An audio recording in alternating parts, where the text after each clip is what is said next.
मेरे प्यारे देशवासियों, देश के 77वें स्वतंत्रता दिवस पर आप सभी को मेरी हार्दिक बधाई।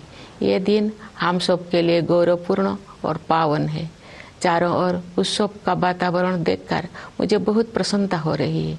ये प्रसन्नता और गर्व की बात है कि कस्बों और गांव में यानी देश में हर जगह बच्चे, युवा और बुजुर्ग सभी उत्साह के साथ स्वतंत्रता दिवस के पर्व को मनाने की तैयारी कर रहे हैं। हमारे देशवासी बड़े उत्साह के साथ आज़ादी का अमृत महोत्सव मना रहे हैं। स्वाधीनता दिवस का उत्सव मुझे मेरे बचपन के दिनों की याद भी दिलाता है। अपने गांव के स्कूल में स्वतंत्रता दिवस समारोह में भाग लेने की हमारी खुशी रोके नहीं रुकती थी। जब त्रिरंगा फहराया जाता था तो हमें लगता था जैसे हमारी शरीर में बिजली सी दौड़ गई हो। देशभक्ति के गौरव से भरे हुए हृदय के साथ हम सब राष्ट्रीय ध्वज को सलामी देते थे तथा राष्ट्रगान गाते थे। मिठाइयाँ बांटी जाती थी और देशभक्ति के गीत गाए जाते थे जो कई दिनों तक हमारी मन में गूंजते रहते थे। ये मेरा सौभाग्य रहा है कि जब मैं स्कूल में शिक्षक बनी तो मुझे उन अनुभवों को फिर से जीने का अवसर प्राप्त हुआ। जब हम बड़े होते हैं तो हम अपने खुशी को बच्चों की तरह व्यक्त नहीं कर पाते, लेकिन मुझे विश्वास है कि राष्ट्रीय पर्व से जुड़े देशभक्ति की गहरी भावना में तनिक भी कमी नहीं आती है।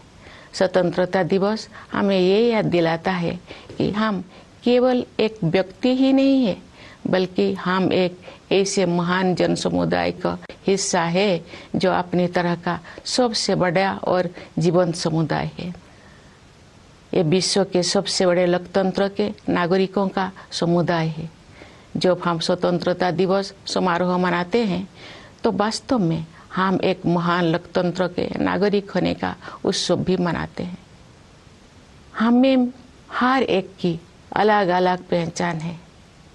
जाति, पंथ, भाषा और क्षेत्र के अलावा हमारी अपने परिवार और कार्य क्षेत्र से जुड़े पहचान भी होती है, लेकिन हमारे एक पहचान ऐसे है जो इन सब से ऊपर है और हमारी वो पहचान है भारत का नागरिक होना। हम सभी समान रूप से इस महान देश के नागरिक हैं। हम सबको समान अवसर और अधिकार उपलब्ध है तथा हमारे कर्तव्य भी समान है, लेकिन ऐसा हमेशा नहीं था। भारत लोकतंत्र की जननी है और प्राचीन काल में भी हमारे यहाँ जमीनी स्तर पर लोकतांत्रिक संस्थाएं विद्यमान थी, किंतु लंबे समय तक चले औपनिवेशिक शासन ने उन लोकतांत्रिक संस्थाओं को मिटा दिया था। 15 अगस्त 1947 के दिन देश ने एक नया सवेरा देखा।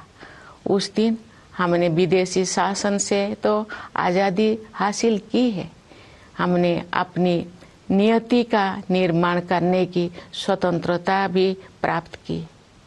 हमारी स्वाधीनता के साथ विदेशी शासकों द्वारा उपनिवेशों को छोड़ने का दौर शुरू हुआ और उपनिवेशवाद समाप्त होने लगा। हमारे द्वारा स्वाधीनता के लक्ष्य को प्राप्त करना तो महत्वपूर्ण था ही, लेकिन उससे भी अधिक उल्लेखनीय है हमारे स्वाधीनता संग्राम का अनोखा तरीका। महात्मा गांधी तथा अनेक असाधारण एवं दूरदर्शी विभूतियों के नेतृत्व में हमारा राष्ट्रीय आंदोलन अद्वितीय आदर्श से अनुप्राणित था। गांधी जी तथा अन्य महानायकों ने भारत की आत्मा को फिर से जगाया और हमारी महान सभ्यता के मूल्यों का जन जन में संचार किया। भारत के ज्वलंत उदाहरण का अनुसरण करते हुए हमारे स्वाधीनता संग्राम की आधारशिला सत्य और अहिंसा को पूरी दुनिया के अनेक राजनीतिक संघर्षों में सफलतापूर्वक अपनाया गया है।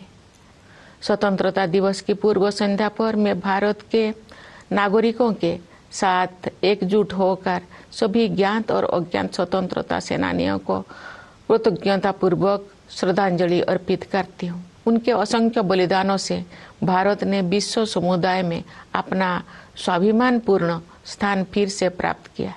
मातंगिनी हाजरा और कनकलता बरुआ जैसे वीरांगनाओं ने भारत माता के लिए अपने प्राण निछावर कर दिया।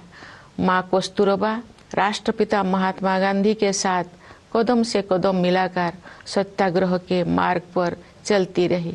सरोजिनी नायडू, ओमू स्वामीनाथन, रमादेवी, अरुणा आसफ अली और सुचेता कृपलानी जैसे अनेक महिला विभूतियों ने अपने बाद की सभी पीढ़ियों की महिलाओं के लिए आत्मविश्वास के साथ देश तथा समाज की सेवा करने के प्रेरक आदर्श प्रस्तुत किए हैं।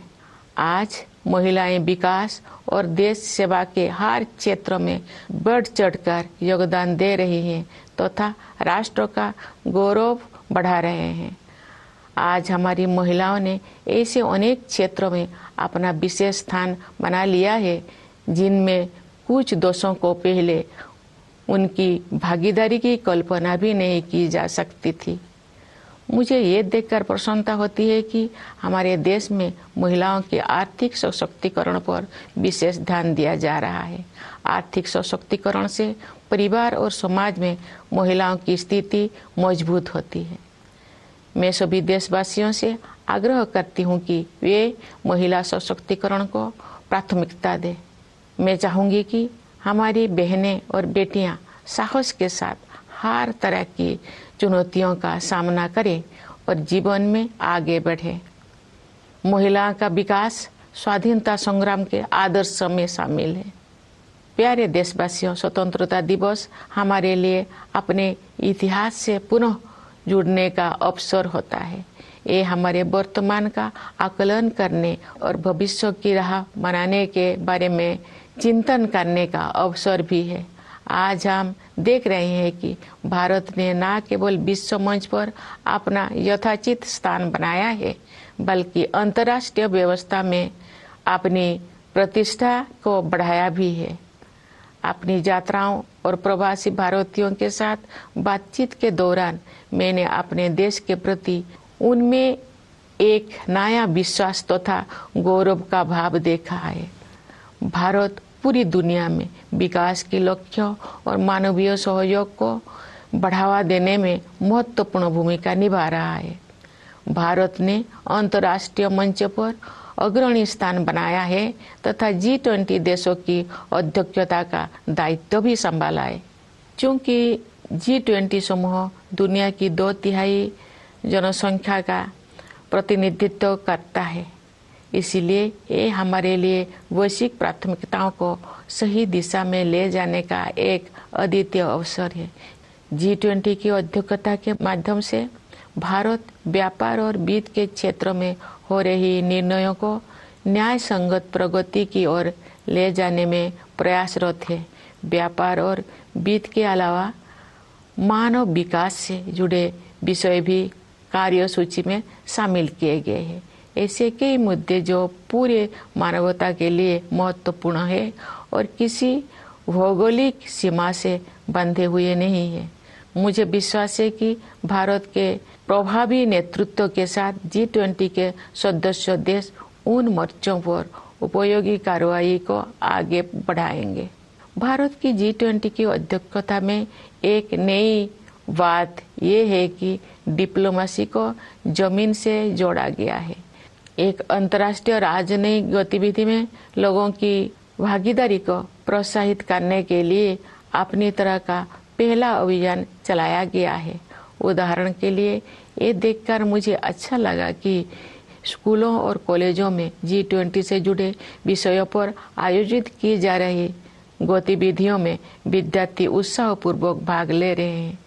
G20 से जुड़े कार्यक्रम के बारे में सभी नागरिकों में बहुत उत्साह देखने को मिल रहा है। प्यारे देशवासियों, सशक्तिकरण की भावना से युक्त इस उत्साह का संचार आज संभव हो पाया है क्योंकि हमारा देश सभी मोर्चों पर अच्छी प्रगति कर रही है। मुश्किल दौर में भारत की अर्थव्यवस्था न केवल समर्थ सिद्ध हुई है बल्कि दूसरों के लिए आशा का स्रोत भी बनी है। विश्व की अधिकांश अर्थव्यवस्थाएं नाजुक दौर से गुजर रही है। वैश्विक महामारी के कारण हुई आर्थिक संकट से विश्व समुदाय पूरी तरह बाहर नहीं आ पाया था कि अंतर्राष्ट्रीय पटल पर हो रही घटनाओं से अनिश्चितता का वातावरण और गंभीर हो गया है। फिर भी सरकार कठिन परिस्थितियों का अच्छी तरह सामना करने में सक्षम रही है। देश ने चुनौतियों को अवसरों में बदला है और प्रभावशाली जीडीपी ग्रोथ भी दर्ज की है। हमारे अन्नदाता किसानों ने हमारी आर्थिक वृद्धि में महत्वपूर्ण योगदान दिया है। राष्ट्र उनका ऋणी है। वैश्विक स्तर पर मुद्रास्फीति यानी इन्फ्लेशन चिंता का कारण बनी हुई है, लेकिन सरकार और रिजर्व बैंक इस पर काबू पाने में सफल रही है। सरकार ने जनसामान्य पर मुद्रास्फीति का अधिक प्रभाव नहीं पड़ने दिया है और साथ ही गरीबों को व्यापक सुरक्षा कवच भी प्रदान किया है। वैश्विक आर्थिक विकास के लिए दुनिया की निगाहें आज भारत पर टिकी हुई है।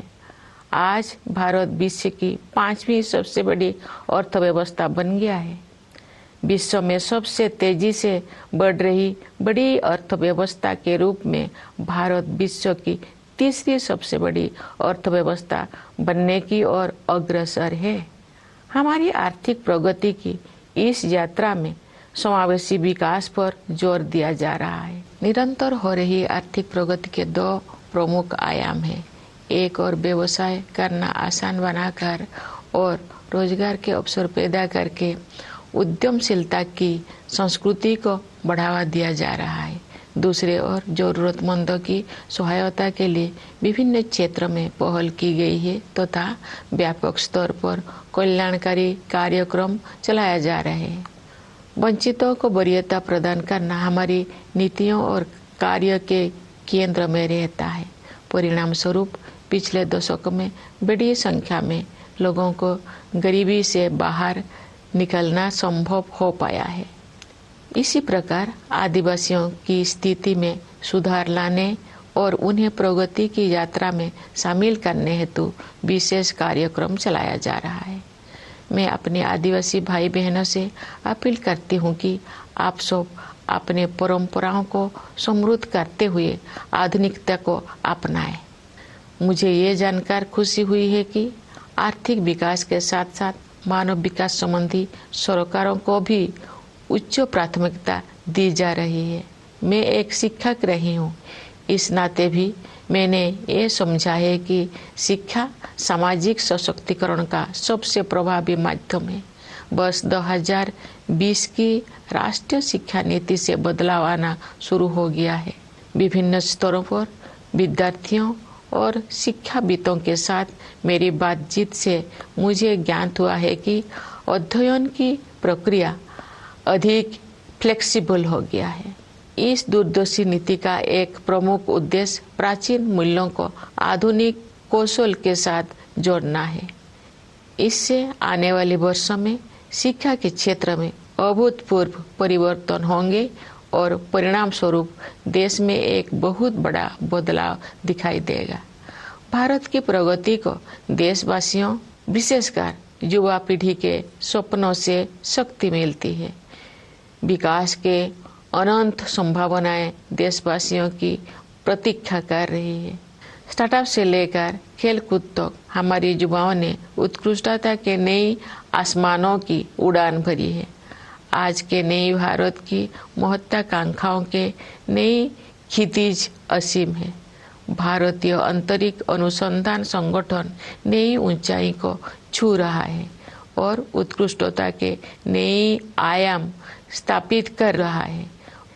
इस वर्ष इसरो ने चंद्रयान 3 लॉन्च किया है, जो चंद्रमा की कक्षा में प्रवेश कर चुका है और कार्यक्रम के अनुसार उसका विक्रम नामक लैंडर तथा प्रज्ञान नामक रोवर अगले कुछ ही दिनों में चंद्रमा पर उतरेगा।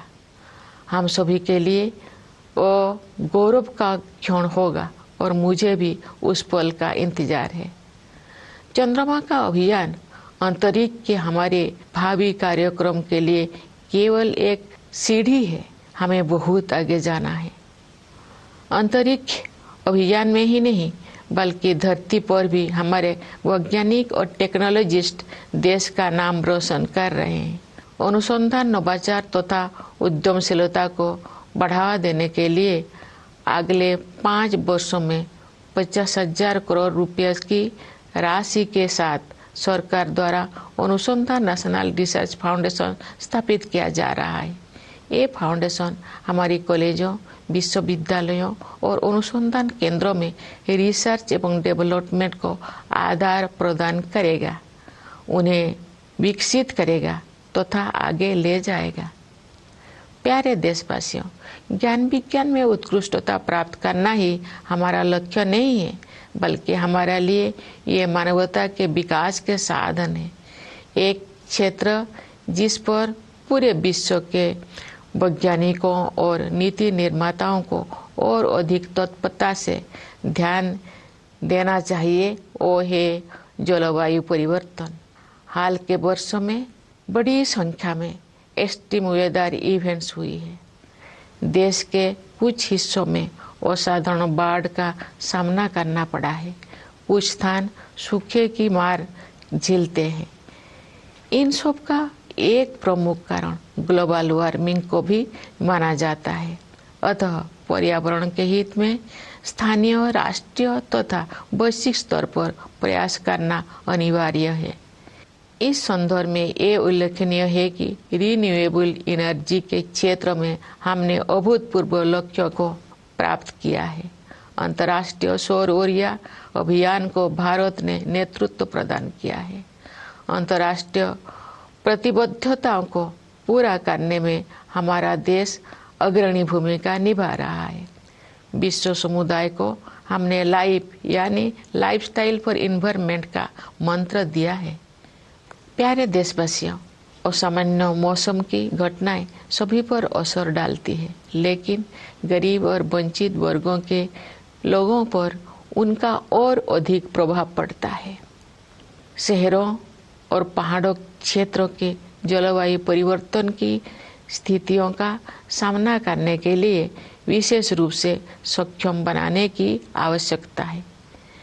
मैं ये कहना चाहूँगी कि लोभ की संस्कृति दुनिया को प्रकृति से दूर करती है और अब हमें ये एहसास हो रही है कि हमें अपनी जड़ों की ओर लौटना चाहिए। आज भी अनेक जनजातीय समुदाय ऐसे हैं जो प्रकृति के बहुत करीब और प्रकृति के साथ सौहार्द बनाकर रहते हैं। उनके जीवन मूल्यों और जीवन शैली क्लाइमेट एक्शन के क्षेत्र में अमूल्य शिक्षा प्रदान करते हैं। जनजातीय समुदायों द्वारा युगों से अपना अस्तित्व बनाए रखने के रहस्यों को एक शब्द में ही व्यक्त किया जा सकता है और शब्द है हमदर्दी। जनजातीय समुदाय के लोग प्रकृति को माता समझते हैं तथा उसकी सभी संतानों अर्थात वनस्पतियों और जीव जंतुओं के प्रति सहानुभूति रखते हैं। कभी कभी दुनिया में हमदर्दी की कमी महसूस होती है, लेकिन इतिहास साक्षी है कि ऐसे दौर केवल कुछ समय के लिए ही आते हैं, क्योंकि कोरोना हमारा मूल स्वभाव है। मेरा अनुभव है कि महिलाएं हमदर्दी के महत्व को और अधिक गहराई से महसूस करती है और जो मानवता अपनी राह से भटकती है तो वे सही रास्ता दिखाती है। हमारे देश ने नई संकल्पों के साथ अमृत काल में प्रवेश किया है तथा हमें भारत का वर्ष 2047 तक एक विकसित राष्ट्र बनाने की दिशा में आगे बढ़ रहे हैं।